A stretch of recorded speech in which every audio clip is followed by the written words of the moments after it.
I've noticed every year without fail during my Meatless in May campaigns that my Christian friends will come after me with scriptures or at least perceived scriptures that they believe where the Bible is saying that it's perfectly okay to eat meat because it's not a sin and you won't lose your salvation over meat eating.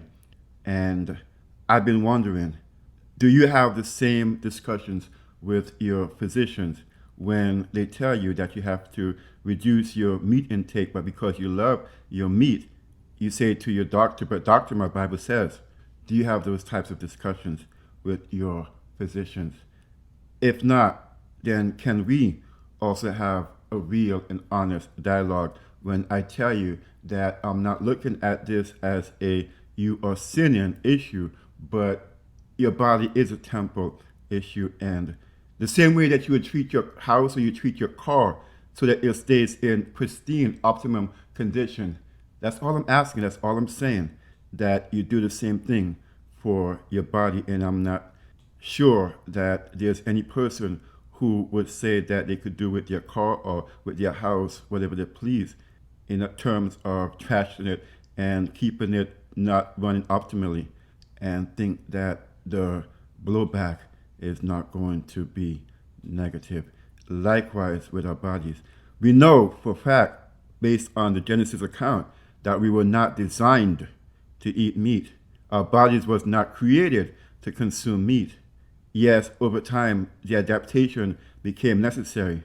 But for my Christian friends, I want you to understand that the first persons in the Bible who ate meat were the same people like Cain who opposed God's ways. They said that, okay, God, this is your plan, but this is our plan. And a lot of rebellion to what God says comes about. And I'm pretty sure you know that's one of the greatest problems in society today.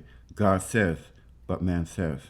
I want you to honestly consider within yourself what I'm saying and don't try to twist the scripture to satisfy the appetite and passion. Use the word of God as a launching point of reform and saying, you know what, God, this is your ideal plan, and I want to order myself in your word. I want to order myself in your way. Will you help me?